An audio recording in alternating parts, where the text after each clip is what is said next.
Hello friends, हमने last video में बात की थी भारत के प्रमुख पौधों की। पौधे जो बीज से अपनी यात्रा तो शुरू करते हैं वृक्ष की, पर वो वृक्ष बन नहीं पाते, उनको हम पौधे बोलते हैं। जैसे तुलसी, धतूरा, कपास, उड़द, अरहर, गेहूँ, बाजरा, जौ, अलसी, अरंड, सरसों। पिछली वीडियो में हमने इनके बारे में एक क्रॉसवर्ड पजल्स की भी बात की थी, उसका आंसर आप स्क्रीन पर देख सकते हैं।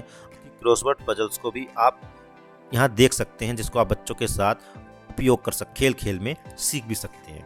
हमारे वैज्ञानिक यह सिद्ध कर चुके हैं कि पेड़ पौधों में भी जीवन होता है। वे भी भोजन ग्रहण करते हैं, सांस लेते हैं, बोलते हैं, सोते हैं और पीड़ा और खुशी का अनुभव करते हैं। पेड़ पौधों के लिए, जैसा हम सभी जानते हैं, धूप, हवा और पानी की बहुत आवश्यकता होती है। बीज रोपने पर धूप, हवा और पानी के सहयोग से बीज अंकुरित होता है और पौधा बनता है। ये पौधा धीरे धीरे बड़ा होता हुआ वृक्ष का रूप धारण कर लेता है, पर हर पौधा वृक्ष नहीं बनता। यह बीज की प्रकृति और विशिष्टता पर निर्भर करता है, कौन सा पौधा वृक्ष का रूप धारण करे और कौन सा नहीं। यही नहीं, यदि पौधे को धूप, हवा और पानी निरंतर न प्राप्त हो तो वह मुरझा जाता है। हमारे देश में अनेक प्रकार के फल और फूलदार वृक्ष होते हैं। इन पेड़ों का हमारे दैनिक, सांस्कृतिक और धार्मिक जीवन में बहुत महत्व है। वृक्ष हमारे वायुमंडल को शुद्ध रखने तथा बाढ़ रोकने में महत्वपूर्ण भूमिका निभाते हैं। तो आइए हम भारत देश के कुछ प्रमुख वृक्षों के बारे में जानते हैं। देवदारू को देवदार वृक्ष भी कहते हैं। यह एक प्रसिद्ध सीधे तने वाला पेड़ है। इसकी झबरीली टहनियाँ, कटीले पत्ते कुछ लंबे व गोलाई लिए होते हैं। यह इतना ऊंचा होता है कि दूर से देखने पर लगता है जैसे आकाश को छू रहा है। ये एक पहाड़ी वृक्ष है। कहते हैं शिवजी ने समाधि लगाने के लिए इसी पेड़ को चुना था। इसकी लकड़ी मजबूत किंतु हल्की और सुगंधित होती है। इसकी लकड़ी इमारत बनाने के काम भी आती है।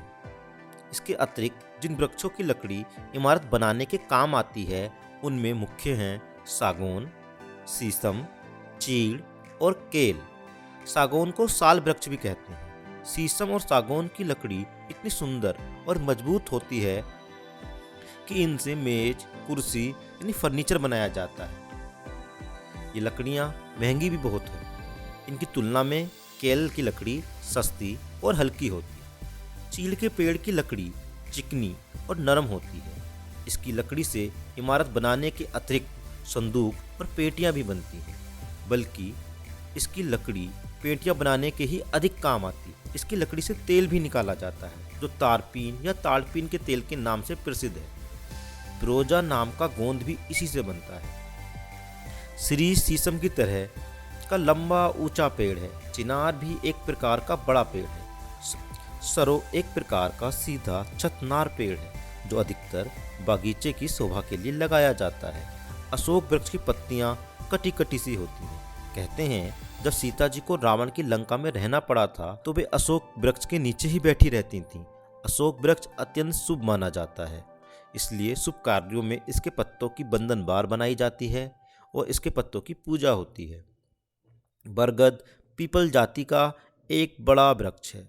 इस वृक्ष की विशेषता यह है, इसकी जटाएं जमीन में धंस जाती हैं, फिर वहीं से जटाएं जड़ बन जाती हैं तथा उन जड़ों से शाखाएं फूटने लगती हैं। इस प्रकार यह वृक्ष बहुत सी जमीन घेर सकता है। कोलकाता के बोटेनिकल गार्डन और चेन्नई के कला क्षेत्र के बरगद के पेड़ बहुत प्रसिद्ध हैं। दिल्ली के चिड़ियाघर में भी बरगद के पेड़ की जटाओं को बांस की सहायता से इतने सुंदर ढंग से संवारा गया है कि वह देखने योग्य है। इस वृक्ष को बड़ और बट भी कहते हैं। ये धार्मिक दृष्टि से भी बहुत पवित्र है। सत्यवान सावित्री की प्रसिद्ध कहानी भी इस वृक्ष से जुड़ी हुई है। पीपल भी बरगद की जाति का एक बड़ा वृक्ष है। ये भारत की प्राय सभी जगहों पर पाया जाता है। तमाल वृक्ष की तरह सदाबहार वृक्ष है। इस वृक्ष से गोंद और कहीं कहीं सिरका भी बनता है। गूलर भी पीपल जाति का एक बड़ा वृक्ष है, जिसकी डालों आदि से दूध निकलता है और उसका फल औषधि, तरकारी आदि के रूप में खाया जाता है। बेल एक प्रसिद्ध वृक्ष है। इसका तना सफ़ेद रंग का होता है तो इसकी शाखाओं में कांटे होते हैं। ये इतना पवित्र माना जाता है कि इसकी एक साथ जुड़ी 3 पत्तियां, जिसे बेलपत्र कहते हैं, शिवजी के मस्तक पर चढ़ाई जाती है। इसके गोलाकार फल का गूदा पेट के रोगों के लिए गुणकारी माना जाता है। गर्मियों में इसके गूदे का शरबत भी बनाते हैं। खजूर ताड़ की तरह का एक पेड़ है। जो प्राय रेगिस्तान में पाया जाता है। इसमें बेर के आकार के लंबूतरे मीठे फल लगते हैं जो खाने में स्वादिष्ट और पेट के लिए गुणकारी होते हैं। नारियल भी खजूर जाति का पेड़ है। ये समुद्र के किनारे और उसके आसपास की भूमि पर पाया जाता है। हिंदू इसे इतना पवित्र मानते हैं कि हर पवित्र कार्य में इसका उपयोग करते हैं। बबूल और कीकर मोटे तौर पर एक ही हैं। एक प्रसिद्ध कंटीला पेड़ है। इसकी पतली पतली शाखाएं दातून के भी काम आती हैं। नीम का वृक्ष आसपास की वायु को शुद्ध रखने के कारण भारतवर्ष में प्रसिद्ध और लोकप्रिय वृक्ष है, जिसे हर जगह देखा जा सकता है। इसकी पत्तियां छोटी होती हैं तथा इसके फल पीले रंग के होते हैं, जिन्हें निमोली कहते हैं। इस वृक्ष का प्रत्येक भाग अत्यंत कड़वा होता है, इसलिए यह रोगनाशक भी है, अतः विभिन्न प्रकार की दवाइयों के काम में लाया जाता है। कीटाणुनाशक होने के कारण नीम के तेल को आजकल देश विदेश में बहुत प्रसिद्धि मिल रही है। खट्टे स्वाद के कारण इमली तो बच्चों को वैसे भी बहुत प्रिय होती है। दक्षिण के लोग इमली का विशेष प्रयोग करते हैं। एक बड़ा पेड़ है जिसकी पत्तियां अत्यंत छोटी छोटी होती हैं। करील एक प्रकार की कांटेदार झाड़ी है जिसमें पत्ते नहीं होते। सिमल एक प्रकार का बड़ा पेड़ है जिसके फल से एक प्रकार की चिकनी मुलायम बढ़िया रुई निकलती है। इसकी रुई से तकिए, गद्दे आदि भी बनाए जाते हैं। चंदन दक्षिण भारत विशेषकर कर्नाटक में उगने वाला प्रसिद्ध वृक्ष है। मलय पर्वत के आसपास इसकी उत्पत्ति विशेष रूप से होती है। चंदन बहुत ही सुगंधित होता है। यही कारण है कि मलय पर्वत से आने वाली वायु को सबसे अच्छी वायु यानी शीतल, मंद, सुगंधित वायु माना जाता है। इस प्रकार वृक्ष हमारे जीवन में बहुत महत्वपूर्ण है, पर दुख की बात यह है कि बढ़ती आबादी के कारण तथा उद्योग धंधों के कारण अनेक वृक्ष काट दिए जाते हैं। ऐसा करने से फल, फूल, छाया, पर्यावरण, इमारती लकड़ी, औषधि आदि का तो नुकसान होता ही है। वन्य पशु और वर्षा आदि के लिए भी ये बहुत हानिकारक है।